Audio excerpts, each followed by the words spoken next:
दोस्तों, भारतीय रेलवे को सबसे पहला हमारे देश का लाइफलाइन माना जाता है। अगर हम गरीब की बात करें या अमीरों की बात करेंगे तो हर तरह की क्लासेस होती है रेलवे के टिकट बुकिंग्स में, जिसमें आपका जनरल क्लास, स्लीपर, एसी और एसी में भी कई सारा कैटेगरीज है। सो अभी रिसेंट्स में इंडियन रेलवेज ने एक काफ़ी बहुत बड़ा डिसीजन लिया, जिसमें ये कहा गया कि जो भी आप रेलवेज में टिकट बुक करते हैं रिजर्वेशन ऑफिस में जाकर के, तो पहले क्या होता था कि आप 4 महीना पहले एडवांस बुकिंग कर सकते थे। मतलब आपका 4 महीना पहले एडवांस बुकिंग मतलब हो गया आपका 120 डेज पहले आप एडवांस बुकिंग कर सकते थे। तो अभी 2 दिन पहले रेलवे ने ये डिसीजन लिया कि अब ये 4 महीना को खत्म करके अब इसको हम करते हैं 2 महीना, मतलब कि 60 डेज एडवांस बुकिंग।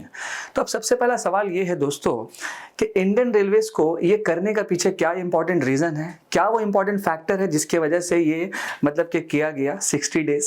और इसी के साथ साथ अगर हम बात करेंगे तो रेलवे एक इंपॉर्टेंट फैक्टर्स को लेके चलता है टिकट रिजर्वेशन बुकिंग का, जिसका नाम होता है आपका एडवांस्ड रिजर्वेशन पीरियड, ARP। तो इस बार 2024 में ये जो रिवीजन हुआ है, मतलब जो पहले 120 डेज था और अभी राइट नाउ ये आपका 60 डेज हो चुका है। तो सबसे पहले दोस्तों क्या था कि 1981 में ये आपका एडवांस रिजर्वेशन पीरियड, ये सिस्टम एक शुरुआत किया गया था।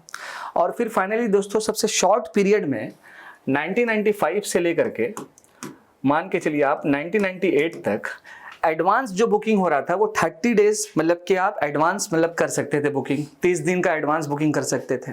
फिर फाइनली दोस्तों साल 2015 में, अभी रिसेंट की ही बात है, तो इसको बढ़ा करके कर दिया गया 120 दिन मतलब 4 महीना। और फिर इसी साल 2024 2 दिन पहले अब इसको बोला गया कि अब ये जो है 2 महीना यानी कि 60 डेज का एडवांस बुकिंग होगा। और ये इफेक्ट कब होगा दोस्तों, तो आपका 1 नवंबर 2024 से हो जाएगा। तो काफ़ी सारे लोगों का सवाल था, एक तो इम्पॉर्टेंट है कि चलिए ठीक है हर क्लास के लोग उसमें सफर कर रहे हैं, तो क्या ऐसा होगा कि 1 नवंबर 2024 से जब ये इंप्लीमेंट होगा तो पहले से किसी का कोई अगर एडवांस बुकिंग है तो क्या वो कैंसिल्ड हो जाएगा? तो ऐसा कुछ नहीं होगा। मतलब अगर आप किसी पार्टिकुलर डेस्टिनेशन पे जाना चाह रहे हैं और आपका ऑलरेडी टिकट बुक्ड है तो आप नॉर्मल जा सकते हैं, कोई इशू नहीं है। बट अगर आप 1 नवंबर 2024 से टिकट बुकिंग करवाइएगा तो आपका एडवांस बुकिंग वो 60 डेज का होगा। ये आपको रिमेंबर अच्छे से रखना है। इसी के साथ साथ दोस्तों कुछ जो स्पेशल ट्रेन है जैसे आपका ताज एक्सप्रेस, गोमती एक्सप्रेस, इन सब पार्टिकुलर ट्रेन का जो भी एडवांस बुकिंग का टाइमिंग है वो सेम टू सेम रहेगा। बट ये जो डिसीजन लिया गया है ये मैक्सिमम जो एक्सप्रेस एंड मेल ट्रेन है इन सारी चीज़ों को लेकर के लिया गया है। तो सबसे पहला सवाल है कि आखिर क्यों 120 दिन से ये 60 दिन कर दिया गया? देखिए दोस्तों, होता क्या है कि कभी कभी जब हम लोग प्लान करते हैं किसी भी जगह पे जाने के लिए, तो मान लीजिए हम लोगों ने आज प्लान किया तो एक ग्रुप में या फैमिली के साथ हम जाएंगे। अब हमारा प्लान है कि जहाँ भी जाना है तो एक मीडियम होगा, तो ट्रेन को हम लोग पहला मीडियम मानते हैं बिकॉज वो चीप कॉस्ट पड़ता है। तो मान लीजिए हम लोग कोलकाता से न्यू दिल्ली जाने वाले हैं, तो हम लोग क्या करते हैं कि एडवांस में टिकट बुक कर लेते हैं। लेकिन बट सडनली क्या हुआ कि इसी बीच में अगर कुछ ऐसा इंसिडेंट हो गया तो फिर टिकट कैंसिल करवाना पड़ता है। तो इससे रेल को क्या होता है कि आपका एक प्लानिंग कैंसिल्ड हुआ, उसी के साथ आप टिकट कैंसिल करवाए और टिकट कैंसिल करवाने के बाद फिर कैंसिलेशन चार्जेस लगा, जिस हिसाब से आपने जो भी टिकट बुक करवाया होगा, चाहे वो एसी हो या फिर आपका स्लीपर हो, उसके अकॉर्डिंग। बट यहाँ पर रेलवे ने ये देखा कि ये ज़्यादा से ज़्यादा अगर टिकट कैंसिलेशंस में चला जाएगा तो ये काफ़ी थोड़ा सा प्रॉब्लमैटिक है। तो इसको सॉल्व करने के लिए वंस अगेन रेलवे ने क्या किया कि 60 डेज का जो टाइम पीरियड है वो दिया एडवांस में। इसमें क्या होगा, स्पॉन्टेनियस अगर आप कहीं जाना चाह रहे हैं या कोई ऐसा प्लान है आपका, तो आप उसको जो है आराम से वो प्लानिंग करके जा सकते हैं।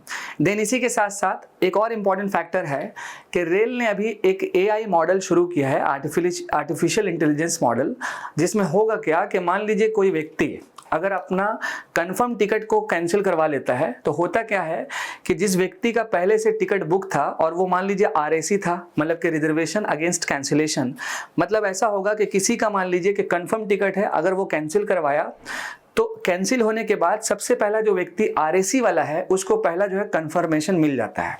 ठीक है, आप लोग RAC जानते होंगे कि जब आप ट्रेन में जब एंट्री करते होंगे ट्रेन में, तो नॉर्मल आपको ये साइड में जो एक बर्थ मिलता है इस टाइप से, तो यहाँ पर आपका ये RAC बर्थ होता है, रिजर्वेशन अगेंस्ट कैंसिलेशन।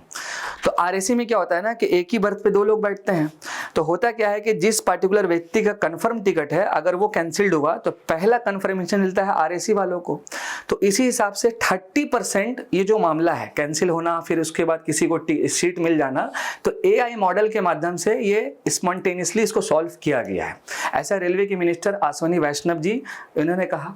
इसी के साथ साथ ये जो हम लोग शॉर्ट टर्म में प्लान करते हैं एफिशिएंट होगा, टाइम रिड्यूस होगा, जिसकी वजह से और थोड़ा बूस्ट होगा रेलवे का जो कॉस्ट इफेक्टिव मॉड्यूल्स है, जिसकी वजह से ये 120 डेज से 60 डेज किया गया है दोस्तों।